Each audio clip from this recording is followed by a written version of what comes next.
Hey folks, in this video you'll find out how your team can have a high performance culture as outlined by Daniel Coyle in his book, The Culture Code. All leaders know that culture is key. It's so important in fact that Peter Drucker is quoted as saying that culture eats strategy for breakfast. But how do we create culture in our teams? After spending 4 years studying the culture of high-performing teams from worlds as diverse as sports, filmmaking, and organised crime, Coyle argues leaders can create culture by tapping into 3 skills.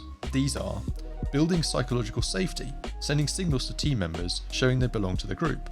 Number 2, sharing vulnerability, creating intentional moments of openness between team members which leads to trust and cooperation. And the clincher, number 3, establishing purpose, building narratives which create shared goals and values. I'm going to dive into each one of these in more detail. If there's one part of this that you're more interested in than the others, then you can use the timestamps down in the description below, or you can use the chapter markers just below me in the timeline for the video. Okay, let's crack on with it. So skill number 1 is building psychological safety. Now, in all the fields of war and conflict throughout all the ages, the World War I trenches of Flanders in 1914 might be the worst. These trenches were breeding grounds for rats and disease.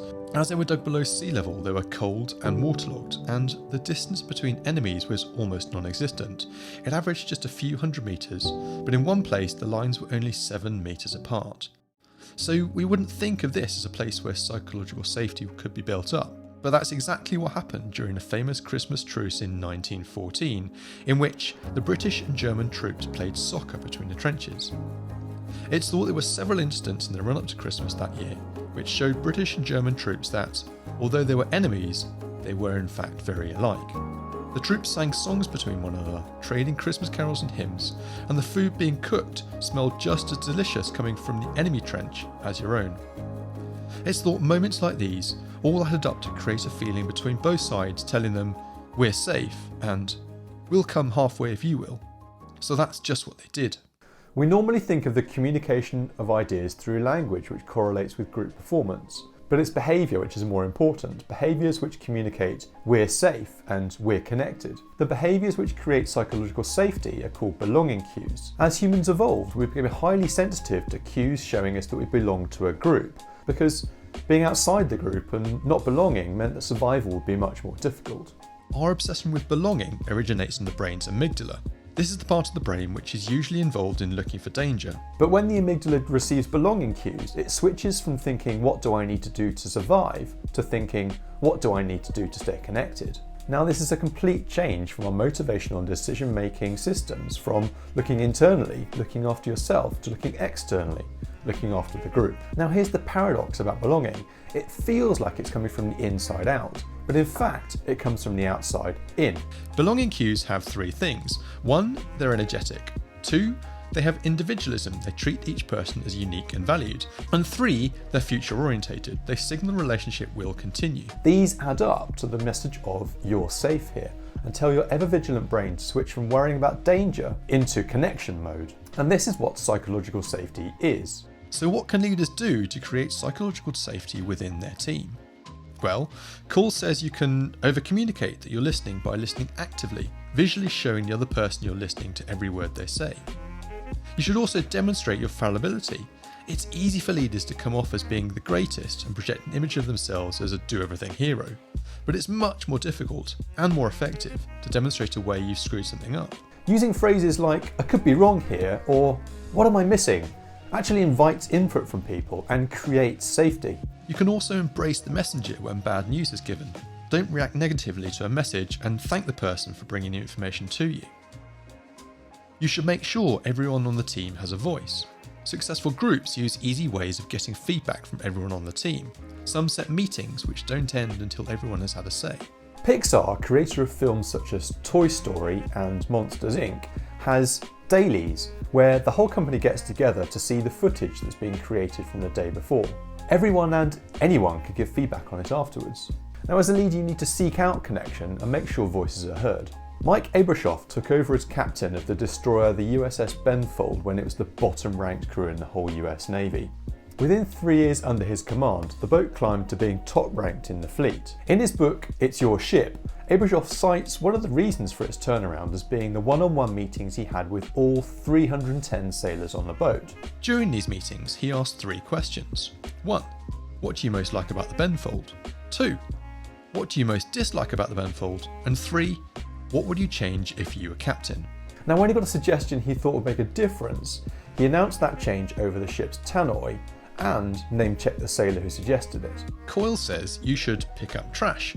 Small actions like picking up trash or cleaning up after yourself demonstrate to the team we're all in this together. Legendary basketball coach John Wooden could regularly be seen picking up trash in the locker room, and the New Zealand All Blacks rugby team have a policy of the leaders sweeping the sheds after each game. You should avoid giving sandwich feedback, otherwise known as the shit sandwich. This tries to soften the blow of negative feedback by wrapping it in 2 positive things, just like a sandwich. Now, I used to give lots of shit sandwiches to my rowers trying to soften the blow of negativity, but it just didn't work. It masked the point that I wanted to make and meant that no change was made. Successful groups separate the positive from the negative, giving negative feedback through dialogue, creating a learning-focused conversation, while positive feedback given with honest delight. The second skill is to share vulnerability. Selection for the Navy SEALs is all about seeking the micro-event in team training. The process is a series of tasks which create plenty of opportunities for moments of teamwork which, when stitched together, shows who the good teammates are going to be. Part of the selection process is log PT. Log PT requires a team to manoeuvre a large wooden log between 7 team members. It's incredibly difficult, and it's a test of teamwork which creates vulnerability and interconnectedness between teammates. Those who work together seem to move the log effectively in an almost balletic way. Those who don't work together struggle and go through more pain as they work against each other. Highly successful groups share intentional moments of awkward and painful interactions in order to improve performance. It's these vulnerable moments which spark cooperation and trust. Vulnerability is about sending clear signals that you have weaknesses and could use some help. And if vulnerability becomes the norm for the group, then everyone's insecurities are set aside and get to work on moving the group forwards.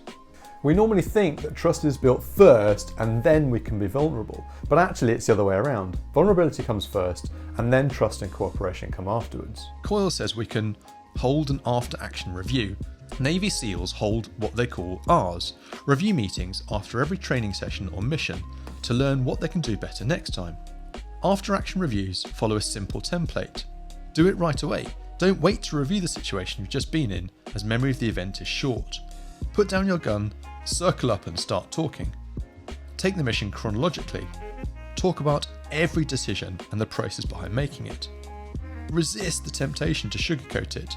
Dig for the truth so people really learn. Ask why, and when you get a response, ask why again and again until you get to the truth. Coyle says you should make sure the leader is vulnerable first and often. Own your screw-ups.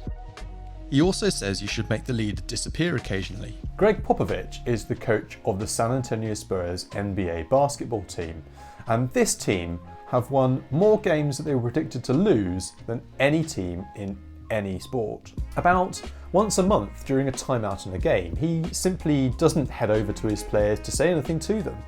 And once the players realise that, they huddle up and come up with a plan by themselves. The New Zealand All Blacks have a policy where the players take charge of training in the week before a match. Now, I found it's important for me to get my rowers to stand on their own 2 feet, as during a race, I'm at the side of the lake several hundred metres away from them. Sometimes I'm several kilometres away from them if the race is being held on a river. At this distance, nothing I can do to try and help them will make any difference. They must be able to fend for themselves. As part of my process for making sure they can fend for themselves, I often won't say anything during a rowing session. I'll simply follow and watch. Also, occasionally I'll send my athletes out on their own without any coaching for a session. Now that sounds simple, but I found it makes a big difference. Coyle says you should deliver negative stuff in person. Joe Madden is the manager of the LA Angels baseball team, and like me, he loves wine. In his office, he has a glass bowl filled with little slips of paper. On each slip of paper is named a really nice wine. Now, whenever anybody on the team breaks a rule, he gets them to come into his office and choose a slip of paper from the bowl. He then gets them to buy that wine and open it with their manager. This way, the act of discipline is linked to the act of reconnection. The third skill is establishing purpose. A murmuration of starlings happens when the flock is being threatened by a predator, such as a hawk. It was thought a murmuration took place through some sort of special starling magic. However, we now know starlings focus their attention on a handful of signals coming from the 6 or 7 birds around them. These signals communicate the actions they need to take so the murmuration can avoid the predator and achieve its purpose. Group purpose then isn't about tapping into some mystical power. It's about creating a simple set of rules that people can use to focus their attention towards a goal. And attention can be focused on that goal by telling and retelling the team's story, giving them 2 simple markers for their journey. This is where we are now, and this is where we want to be. This type of story is called mental contrasting, and studies have shown that doing this means that people are more likely to achieve their goals. Psychologist Gabrielle Oettingen ran studies following people who set goals for themselves. Now, some of the people that she studied were told to think of a realistic goal they'd like to achieve and imagine a future in which they'd achieved it. Then, they were asked to picture the obstacles between them and their goal as vividly as possible. Now, Oettingen found that people who undertook mental contrasting were much more likely to achieve the goals they set for themselves. Stories can also create a purpose for a team. Adam Grant is an organisational psychologist. His book, Originals, is one of my favourites. He carried out an experiment in a call centre raising donations for a college from its alumni. Normally, rejection rates in these phone calls are about 93%. That's an awful lot of rejection, and as a result, the call centre workers were very demotivated. Now, Grant wondered if the call centre could raise more donations by giving their workers more of a purpose. So, he got a student who had received money raised by the call centre to write a letter outlining how the money had impacted them and their life and college and beyond. Grant then read this letter to call centre workers, and immediately afterwards there was a big boost in donations received. Grant then took it another step and invited other scholarship beneficiaries into the call centre to tell their story to the people who worked there. Each scholar spent just 5 minutes telling their story. This is where I came from, and this is what the money meant to me. Over the next month, revenues raised by the call centre increased by 172%. Now that's a huge amount more donated, simply by telling the group how the money raised has impacted people's lives. In other words, giving them a purpose for what they were doing. In their minds, they now knew this is why we work and this is what we need to focus on. So how do leaders establish a purpose for their team? Well, the answer lies in something called slime mould. Slime mould is a single cell kind of amoeba. In the 1940s, John Tyler Bonner, an undergraduate at Harvard, filmed the way slime mould comes together to form a unit and collectively moves towards a new food source. Slime mould is even able to learn and predict unfavourable conditions. But how can a group of simple cells with no muscles and no intellect move in a highly intelligent way?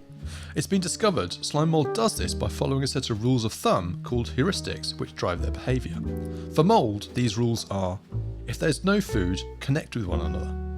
If connected, stay connected and move towards the light. And if you reach the light, stay connected and climb. Leaders of successful groups focus on outlining the priorities for the group, naming the behaviours they want, and devising a set of rules of thumb for the group to follow. We'll use the New Zealand All Blacks rugby team again as an example. They have the following rules of thumb for their group. Leave the jersey in a better place. Keep a blue head instead of a red head. This refers to their psychological state during a game, not letting the red mist descend and blocking out rational actions. Front up or fuck off. I guess that speaks for itself. And better people make better All Blacks. Now, this all sounds far too cheesy and way too simplistic, but I can see it cropping up in my coaching without being conscious of it. I tell my rowers to put the blade in, push fucking hard, and take the blade out again, the blade being what rowers call their oar. I also tell them to hide the logo and show the logo, and that's the process of them keeping their body angle closed as they push the boat along with their legs, and then once they've used their legs, opening the body angle up, and a logo being just a logo on their t-shirt or top. Coyle also says leaders need to be 10 times as clear about these priorities as we think we need to be. Apparently, leaders underestimate the amount they need to communicate priorities to the group. So let's summarise the lessons I've learned from this fantastic book. As a leader, you need to develop these 3 skills. Firstly, building psychological safety within your group. You can do this by making sure you listen to your team members and demonstrate the fact that you're listening. Demonstrating the fact that you often screw things up, and making sure everyone on the team has a voice and is given credit for coming up with new ways of doing things. Secondly, sharing vulnerability within your group, and you can do this by owning your screw-ups. Say when you've got something wrong. Holding an after-action review. Maybe you don't have to put your gun down first like the Navy SEALs, but holding a review meeting directly after an event like training or competing is beneficial for learning. Going AWOL. Teach your team to stand on their own 2 feet by sometimes simply not being available when they think they might need you. And thirdly, establishing a purpose for the group. And you can do this by outlining where your team is now and setting your sights on where you want to be in the future. Communicate this and don't gloss over the difficulties you'll have to come to get there. Create a simple set of rules of thumb, catchphrases if you like, for team members to follow and build the behaviours you want. If you want to find out more about coaching for performance, each of these videos here is an interview that I've had with a really great coach to find out what's working for them. You can see those videos by clicking into this playlist and selecting the video that you want to watch. Okay, thanks for watching and see you in the next video.